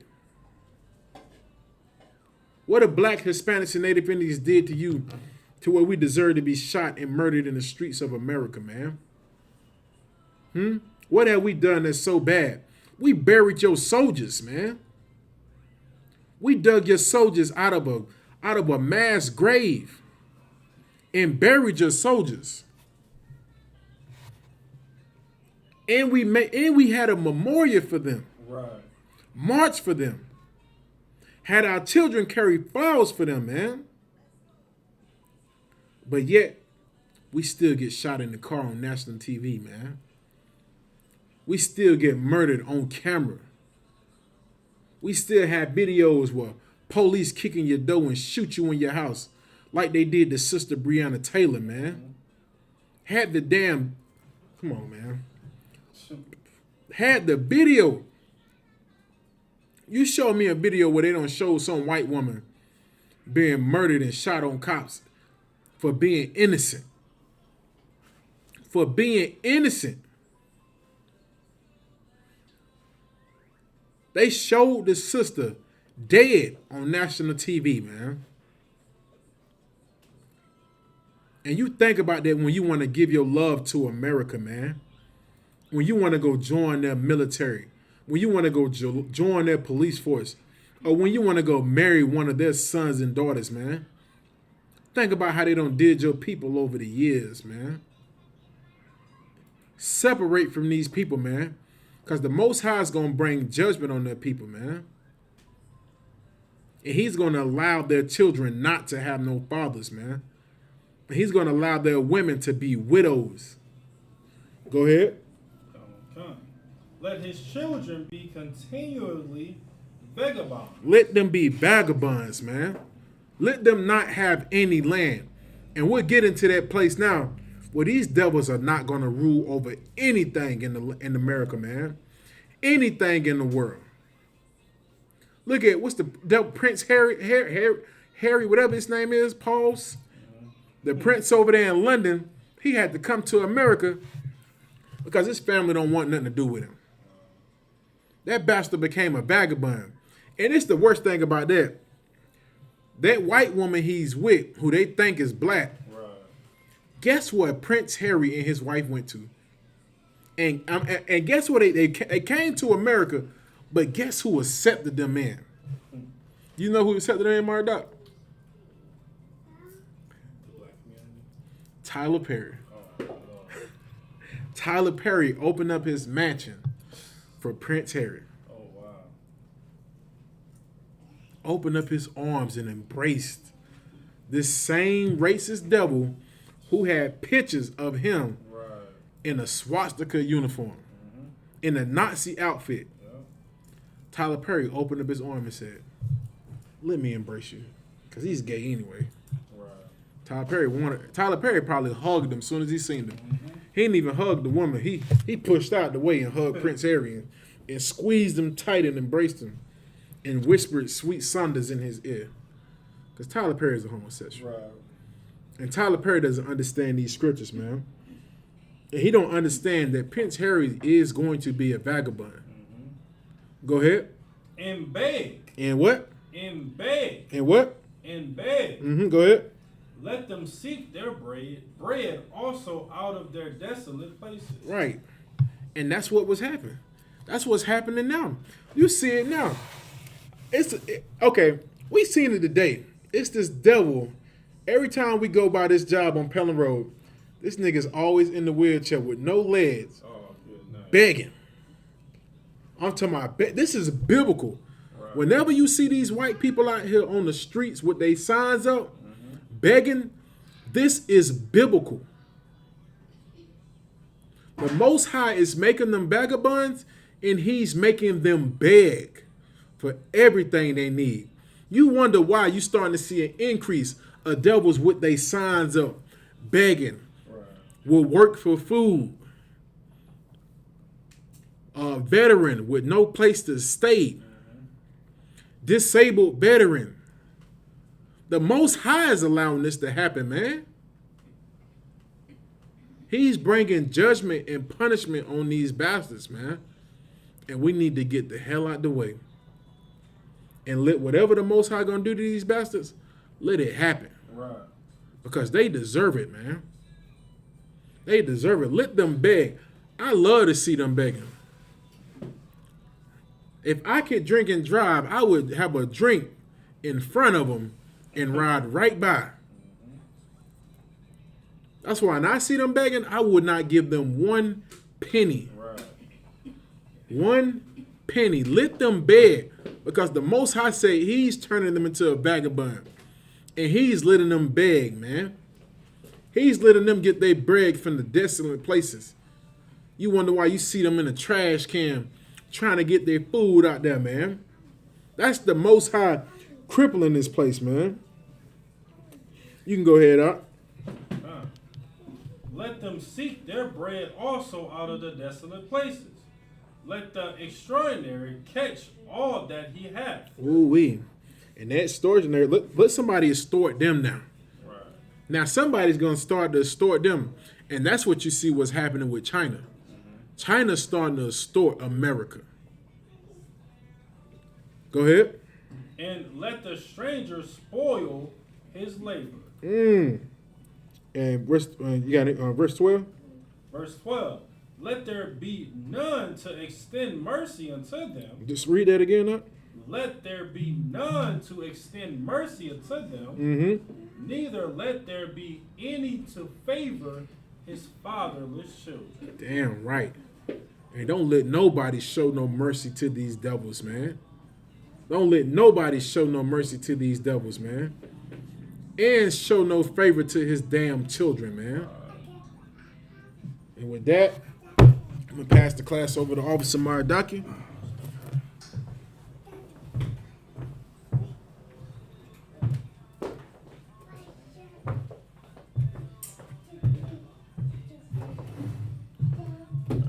ISUBK security announcements. We are the ISUBK Star at 1 West 125th Street, Harlem, New York. Rule for new brother and sister. When a new brother or sister comes to the school, they're off limits for 6 months. They should be saluted only. They are here to share themselves of the world. If they need transportation, a teacher will arrange it. After 6 months, if a brother or sister has an interest in a particular person, he or she must get permission from the head to speak to a brother or sister. There's another 6 months in which the brother and sister will court each other. After this 6-month period, the brother and sister will get permission from the head to marry. Tithes, which is a commandment. You can read about this in Numbers chapter 18, verses 21, and Malachi chapter 3, verses 8 through 10. Means tenth in a Hebrew, ma'ashra. 10% of every penny of any increase the Lord gives you, give to the treasury department or teacher. Priest fund, free will offering for priests, not mandatory. Whatsoever amount you would like, upcoming holy convocation. We are still in the Feast of First Fruits. Start after the Sabbath of unleavened bread, sundown, Sunday, May 2nd, count 50 days, celebrate the 50th day. It's Sunday, June 20th, starts before sundown. Leviticus chapter 23, verses 10 through 22. Remind occupant Aqua to check the bulletin board in the hallway. If anyone wants to be a trooper in the school, start wearing all black boots, shirts, pants, handbands, scarf. Shalom.